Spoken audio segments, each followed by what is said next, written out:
Kisah Nabi Muhammad Sallallahu Alaihi Wasallam. Penghinaan terhadap Rasulullah yang menyakitkan. 3 tahun sudah Nabi Muhammad berdakwah secara sembunyi-sembunyi. Setelah itu turunlah ayat Al-Quran yang memerintahkan Nabi Muhammad Sallallahu Alaihi Wasallam untuk berdakwah secara terang-terangan. Orang yang mempelopori kebencian terhadap Rasulullah adalah Abu Lahab, paman beliau sendiri. Hinaan dan fitnah harus diterima oleh Nabi Muhammad di awal masa dakwah. Nabi Muhammad Sallallahu Alaihi Wasallam telah memiliki kurang lebih 45 orang pengikut sampai saat ini, yang dikenal dengan sebutan As-Sabiqunal Awwalun. Namun tidak sedikit dari mereka yang menyembunyikan keislamannya. Tujuannya sebagai perlindungan dari serangan kaum musyrikin yang mulai terusik dengan dakwah Islam. Kemudian turunlah perintah dari Allah Subhanahu wa Ta'ala kepada Nabi Muhammad untuk menampakkan dakwahnya. Sebagaimana yang disebutkan dalam Al-Quran, surat Al-Hijr ayat 94. Maka sampaikanlah olehmu secara terang-terangan segala apa yang diperintahkan kepadamu dan berpalinglah dari orang-orang yang musyrik. Pada sebuah jamuan makan, Nabi Muhammad mengundang keluarga dari pihak ayahnya, yaitu beberapa orang dari Bani Hashim dan Bani Al-Muttalib bin Abdul Manaf. Abu Lahab hadir di tengah-tengah mereka. Assalamualaikum warahmatullahi wabarakatuh. Wahai keluarga dari ayahku, kakekku, serta keturunan Bani Hashim dan Bani Al-Muttalib bin Abdul Manaf. Seperti kabar yang telah kalian dengar, bahwasanya Allah Subhanahu wa Ta'ala telah memilihku menjadi seorang Rasul dan Nabi terakhir di muka bumi ini. Aku diutus kepada kalian semua, kaum yang hidup sezaman denganku dan keturunannya, untuk lebih dekat dengan agama Islam yang esa, hanya menyembah kepada satu Tuhan, yaitu Allah Subhanahu wa Ta'ala, tanpa ada perantara berhala-berhala atau... Hai Muhammad, berhentilah. Aku bosan mendengar ocehanmu itu. Sebagian besar orang di sini sudah tahu bahwa ajaranmu bertentangan dengan ajaran ayah dan nenek moyang kami. Sadarlah, wahai Muhammad, para pengikutmu tidak memiliki kekuatan untuk menaklukkan seluruh bangsa Arab. Namun, jika engkau tetap seperti ini, aku pastikan suku-suku Quraisy dan bangsa Arab akan bergerak memusuhimu. Rasulullah tidak membalas perkataan Abu Lahab. Beliau memilih diam dan menjaga lisannya, bahkan ketika sedang marah. Rasulullah sadar bahwa akan ada orang yang tidak suka dengan ajaran yang beliau bawa. Wahai semuanya, mari kita sudahi dulu pembicaraan ini. Silakan menikmati hidangan yang telah disajikan. Di kesempatan yang lain, Nabi Muhammad tidak menyerah untuk tetap menyerukan dakwah Islam. Sampai seseorang bertanya kepada beliau, Wahai Muhammad, apakah semua yang engkau katakan itu benar? Sesungguhnya, seorang pemimpin tidak mungkin membohongi keluarganya sendiri. Demi Allah, kalian akan mati sebagaimana kalian tidur, dan dibangkitkan sebagaimana kalian bangkit dari tidur, dan akan dimintai pertanggungjawaban. Abu Thalib yang hadir dalam pertemuan tersebut mendukung dakwah keponakannya. Aku senang mendengar nasihat dan mempercayai perkataanmu. Wahai Muhammad, teruskan dakwahmu. Demi Allah, aku akan melindungi dan membelamu. Tetapi aku tidak akan meninggalkan ajaran Abdul Muttalib.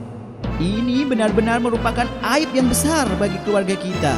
Hentikan dia sebelum orang-orang termakan oleh kesesatannya. Demi Allah, selama kita masih hidup, kita akan membela Muhammad. Abu Lahab geram melihat keputusan dari saudaranya. Ia tahu bahwa Abu Thalib sangat menyayangi Muhammad karena mengasuhnya sejak kecil. Abu Lahab sadar bahwa ia tidak bisa menyerang Muhammad di depan Abu Thalib karena Abu Thalib adalah tokoh yang terpandang dan dihormati oleh para penduduk Mekah.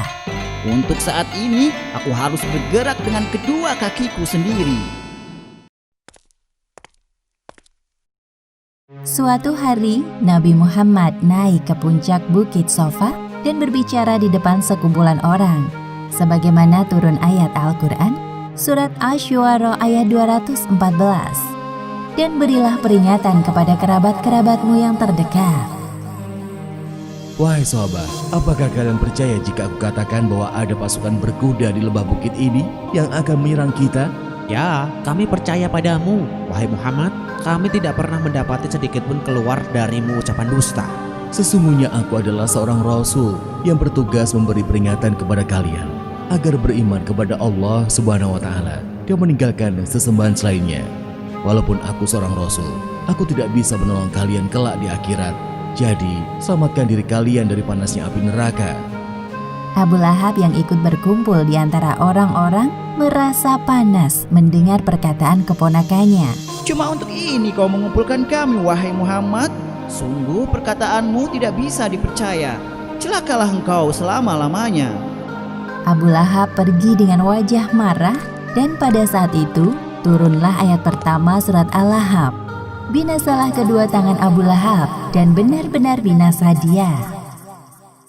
Beberapa orang dari pemuka kaum Quraisy mendatangi Abu Thalib untuk mengadu. Wahai Abu Thalib, keponakanmu telah mencaci maki berhala-berhala dan nenek moyang kami. Tolong hentikan dia atau biarkan kami turun tangan sendiri.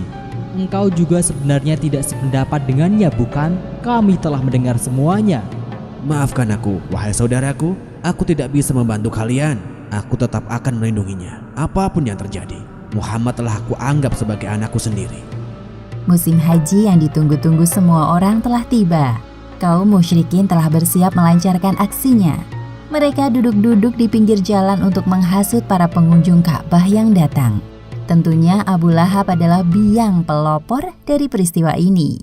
Jika nanti engkau bertemu dengan Muhammad, jangan menggubris perkataannya. Dia itu pendusta dan tidak waras pikirannya. Dia juga pintar sekali membuat syair. Kata-katanya sangat indah sampai-sampai engkau melupakan Tuhan berhala. Jadi berhati-hatilah jika bertemu dengannya. Ingat, tujuanmu datang ke Mekah untuk beribadah. Ya. Kami akan berhati-hati dengan orang yang bernama Muhammad.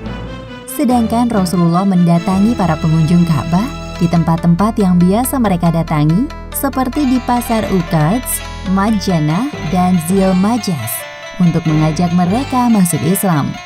Setelah kepulangan para pengunjung Ka'bah, kini nama Muhammad terkenal ke seluruh penjuru Arab. Wahai Rasulullah, sesungguhnya orang-orang yang duduk di pinggir jalan dan menghasut para pengunjung Ka'bah tempo hari adalah ulah dari Abu Lahab. Abu Lahab tidak kehabisan akal untuk memusuhi Muhammad, termasuk istri dan anak-anaknya juga ikut membenci Muhammad dengan hinaan dan cacian kasar. Hal itu dilakukan untuk melemahkan kekuatan mental beliau. Dasar kau orang gila. Hai semuanya, Muhammad benar-benar telah hilang akal. Muhammad adalah ahli sihir dan pendusta. Al-Quran yang dibacakannya adalah dongeng orang-orang dahulu. Tidak ada sama sekali kebenaran di dalamnya. Ya Allah, apakah semua ini ujian yang harus hamba lewati? Sebenarnya setiap mereka mengejek atau mencaci, hamba merasa sakit hati. Walaupun hamba tahu perkataan mereka tidak benar. Sekarang ini, hamba meminta kepadamu agar membukakan pintu hati mereka untuk menerima agama Islam. Ya Allah, yang Maha Kuat, berilah kekuatan untuk melewati semua ini. Astaghfirullahalazim.